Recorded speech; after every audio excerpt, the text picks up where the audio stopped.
Hola, ¿qué tal chicos? Muy buenas tardes, muy buenas noches, espero que se encuentren muy bien. Vamos a ver una guía para ecología para cerrar el tema que acabamos de explicar un poco de manera inicial en el salón de clases de los ejercicios y algunas clasificaciones de animales, de insectos y de plantas. Por ejemplo, aquí en la clasificación de plantas tenemos una clasificación científica que se basa en C3, C4 y plantas CAM. Básicamente, las plantas de C3 corresponden a una clasificación de plantas normales, comunes, que se desarrollan en un ciclo en específico. Corresponden al 85% de estas en un ecosistema y son como pepino, calabaza, melón, sandía, chile. Lo que los clasifica es que es en un clima y en un ecosistema específico y en un ciclo de temporal específico también. Las plantas C4, estas corresponden al 3% únicamente de las plantas. Todas estas son plantas vasculares y estas principalmente están en ambientes cálidos. Resisten ambientes cálidos, más no extremosos desérticos. ¿Sí? Estas plantas, las C4, resisten gran cantidad de calor, más no constante, y este se puede desarrollar como plantas verticales con un tallo rígido como la caña de azúcar, el maíz, el trigo, la avena.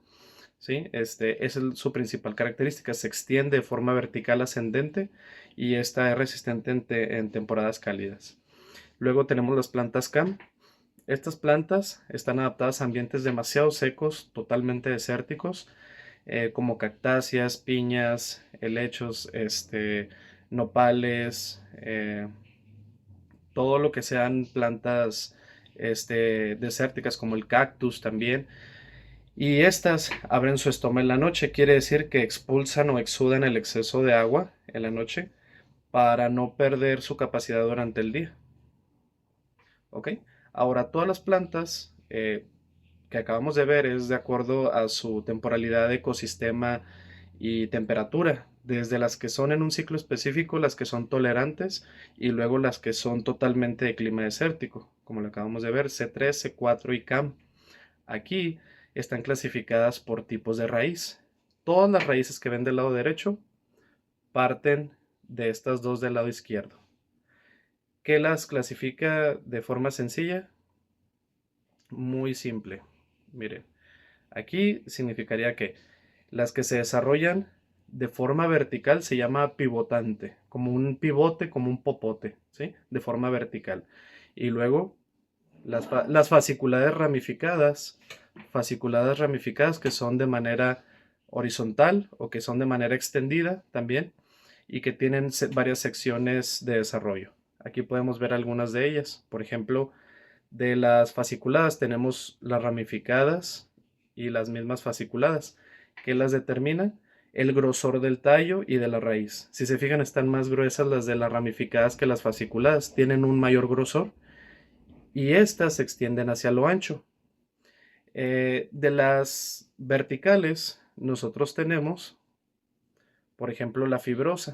La fibrosa es solo una tirita, una sola tirita principal de raíz extendida vertical hasta el fondo, demasiado larga, y esta puede presentarse en plantas acuáticas o en plantas de zonas pantanosas. ¿Ok? Luego tenemos las adventicias. Las adventicias de esa que vemos ahí es una raíz principal con secciones, pero a la diferencia de ramificadas y fasciculada, esta va de forma vertical únicamente, ¿sí? Y las fasciculadas y ramificadas se van extendiendo hacia lo ancho. Luego tenemos las que provienen de las raíces y tubérculos, por ejemplo, las tuberiformes, ¿sí? Que es una tirita que sale de los tubérculos, o las tuberosas, también llamadas, cualquiera de las dos es correcto, ¿sí? Que estas son como por ejemplo de las papas. Sale la raíz en el suelo, se extiende y luego de la misma raíz abraza el fruto o lo produce, que quiere decir, por ejemplo, ahí vemos nosotros que la raíz debajo del suelo está entrelazando y está dando forma al que va a ser en este caso el tubérculo, que es la papa, ¿sí? Y la va a estar abrazando, la va a estar agarrando en el fondo del suelo. En el fondo, a diferencia de las napiformes. Las napiformes, como su nombre lo dice, es que tengan forma de su mismo fruto o de su mismo tipo de producto o raíz. En este caso sería la zanahoria, la cebolla. Y esta, a diferencia de las tuberosas, la estructura de raíz crece hacia los lados y también crece hacia arriba, los brotecitos. ¿Sí? Y están conectadas las raíces al fruto o al tubérculo. ¿Ok? Están conectadas a este. ¿Ok? Luego, bueno, hasta ahí tenemos unas generalidades de los cultivos. Después tenemos los que atacan a los cultivos o los que se comen a insectos dañinos, que son los insectos. ¿Sí? Los insectos tienen un ciclo de desarrollo general para todos, que aquí se encuentra. La etapa inicial es de huevecillo. El huevecillo, iniciado en estado embrionario y en estado interno, en estado larvario o larva. Después viene un estado que se llama pupa. Siempre la pupa es como un caparazón protector. Siempre es como en este caso un capullo, en el caso de la mariposa. En otros es como si fuera un fósil, una estructura rígida que está protegiendo para que se esté preformando el adulto. Entonces, la pupa es como una especie de estructura rígida de caparazón que protege antes del insecto adulto para irse desarrollando y dando una forma, estructura a las alas, a las patas, etcétera. Y la larva casi no se puede mover. En ocasiones es como si fuera el gusanito, ¿ok? Tiene una movilidad limitada y este es el estado después del huevecillo y estos pueden ovopositar en cualquier insecto o en cualquier animal. Y todos los insectos lo tienen, vean ese estado, ¿sí? Del huevecillo pasa a la larva, que es un estado muy limitado, pupa, que es estado de caparazón o de protección pre, ¿sí? Del adulto y finalmente la formación completa del insecto, ¿sí? Bueno, esas serían la clasificación de los insectos. Ahora vamos a ver aquí sus partes, ¿sí? Sus partes se dividen en tres secciones simples: cabeza, tórax y abdomen. Cabeza, tórax y el abdomen, ¿sí? En este caso, hay insectos que en el abdomen producen los huevecillos, en el cual ahí tienen la lanceta. La lanceta es el aguijón que tienen algunos, como las abejas y las avispas, ¿sí? El tórax permite que se muevan, es como el citoesqueleto del insecto, que permite que extiendan las alas, que emprendan vuelo o que vayan distribuyéndose de forma aérea. ¿Sí? La cabeza es una visión periférica de 180 que le permite, por aspectos sensoriales, identificar a su presa, identificar alimento o para reproducirse. ¿Ok?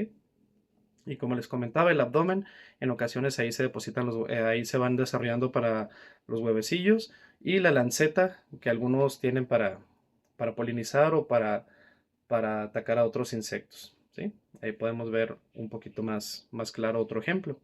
¿Sí? Secciones y por secciones, cada una de ellas. El tórax, como ven, conectado a las alas, abdomen conectado a la lanceta y los huevecillos, y la cabeza conectada a la visión periférica. ¿Ok? Bueno. Esas serían generalidades de los insectos. Aquí podemos ver nada más una imagen de los diferentes huevecillos que hay entre los insectos, de insectos dañinos de los cultivos, como mosquita blanca, gusano cogollero, araña roja, y el único que sí es benéfico es catarinita, que está del lado derecho. Ok, ahora vamos a ver aquí algunos ejercicios. Por ejemplo, el de concentración de fertilizantes. ¿Cómo calcular la concentración de un fertilizante? Fíjense muy bien. En los problemas siempre les van a dar tres datos: la concentración que existe del fertilizante, qué tan concentrado, qué tanta cantidad hay del fertilizante de un elemento en específico. Por ejemplo, por cada kilo, el 15% de ese kilogramo es de fosfato o de fósforo. ¿sí? Entonces nosotros debemos de determinar cuánto debemos de aplicar para cumplir con un porcentaje total de fósforo, o sea, del 100%. ¿Ok?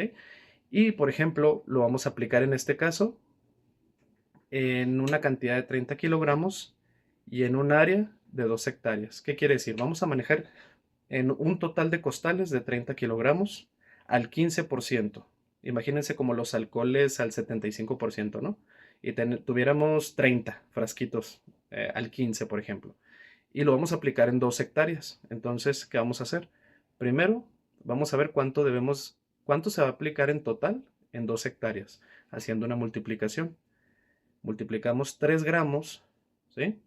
Perdón, en este caso vamos a calcular aquí abajito, perdón, y acá abajito primero.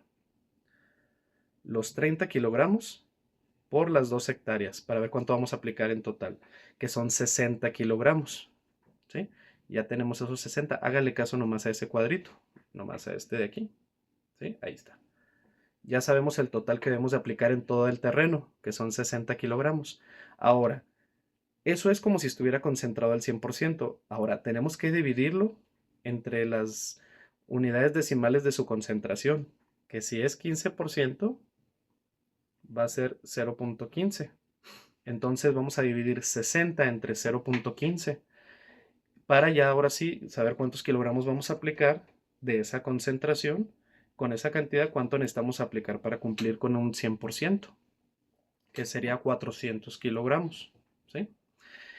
Y si nosotros hacemos un balance que estuviera al 50%, tendríamos que aplicar 120 kilogramos. Entonces es proporcional. Entre más concentrado esté, menor cantidad debemos de aplicar, ¿sí? 120 kilogramos en lugar de aplicar 400. Entonces, si estuviera más concentrado al 50, tendremos que aplicar 120. Pero como está el 15, dividimos entre 0.15 el total en las 2 hectáreas y nos sale a 400. Tenemos que aplicar mayor cantidad porque como está menos concentrado, por eso. Ok. Ahora, este otro de acá, cálculo de nutrición de plantas en un cultivo, pero si tenemos un número de plantas en específico, chicos, ya no 2 hectáreas, sino 500 plantas en un invernadero, en un espacio, ¿sí? Aquí tenemos 3 gramos que vamos a aplicar, ¿sí? 3 gramos. El fertilizante está al 10%, ¿sí? Está al 10%, esos 3 gramos. Y luego lo vamos a aplicar en 500 plantas. Vamos a hacer lo mismo, ¿sí? Vamos a multiplicar 3 gramos por las 500 plantas para sacar un total. Y ese total lo vamos a dividir entre 0.10 para sacar cuánto debemos de aplicar en base a una concentración del 10. Le agregamos ceros, nada más. O bien, hacemos la multiplicación de 5 por 3, 15.500 gramos. Eso sería aplicar en total en las 500 plantas. Pero eso tendríamos que aplicar si estuviera al 100%. Ahora está al 10%. Entonces tenemos que aplicar todavía más cantidad. Dividiendo esos 1.500 gramos que se van a aplicar en 500 plantas entre su porcentaje de concentración, que es, en este caso, ¿sí? 10. Por lo tanto se pone 0.10. Y nos saldría a 15.000 gramos a aplicar para cumplir con un 100% de un fertilizante que está al 10. ¿Sí? En este caso, en lechugas, en un invernadero, que acá queremos administrar fósforo y acá nitrógeno. Esa era la concentración de cada uno. Ahora, en partes por millón. ¿Sí? Para determinar las partes por millón o la concentración que hay de un fertilizante en un volumen, en un líquido, por ejemplo, cuando yo les explicaba que, por ejemplo, triple 19. Triple 19 significa 19 partes por millón de nitrógeno, 19 de fósforo y 19 de potasio. Eso mismo vamos a hacer aquí. Vamos a determinar las partes por millón que hay de un fertilizante o de un elemento, que en este caso es del hierro. ¿Sí? El hierro tenemos que vamos a aplicar 20 gramos y los vamos a disolver en 500 litros. ¿Sí? Para determinarlo, debemos de convertir los litros primero, como aquí dice el título, partes por millón a mililitros. Un litro equivale a 1000 mililitros, ¿sí? 500 litros, ¿cuántos mililitros serán? ¿Sí? Multiplicamos 500 por 1000 y nos saldrían 500.000 mililitros. Ahora sí, 20 gramos divididos en 500.000 mililitros o, disueltos en 500.000 mililitros, ¿sí? Dividiéndolos, nos sale en 40 partes por millón. Ahora, para convertirlas a partes por millón, fíjense muy bien, aquí un pasito. 20 gramos entre 500.000, ¿sí? Y luego el resultado, le ponen igual en la calculadora y el resultado por 1.000.000, para convertirlo a partes por millón, a la millonésima, y ya nos sale a 40, ¿sí? Que ese es el porcentaje de la millonésima parte de una concentración en un volumen, a eso se refiere. Por eso lo multiplicamos por 1.000.000, o lo multiplicamos por 10 a la 6, que es lo mismo, ¿sale? Y ya nos sale el porcentaje, porque al dividirlas solo nos sale eh, los gramos disueltos en esa gran cantidad de mililitros. Va a salir muchas decimales en cero, pero en porcentaje sería 40 partes por millón en un volumen de 500.000 mililitros, o 40% también. Es lo mismo, es lo mismo. ¿Sale? Por último, vamos a ver los ejercicios de densidad de plantas. Este está bien sencillo. Tenemos un terreno que tiene una separación entre surcos, ¿sí? Entre surcos o entre hileras de 5 metros, en este caso. Y entre árboles, en este caso vamos a poner una distancia de 2.5 metros. Siempre tiene que estar en metros, siempre. Lo podemos convertir de centímetros a metros, en caso que pongamos plantas más pegadas. Y en un área de 12, en este caso, déjenme ver aquí arribita.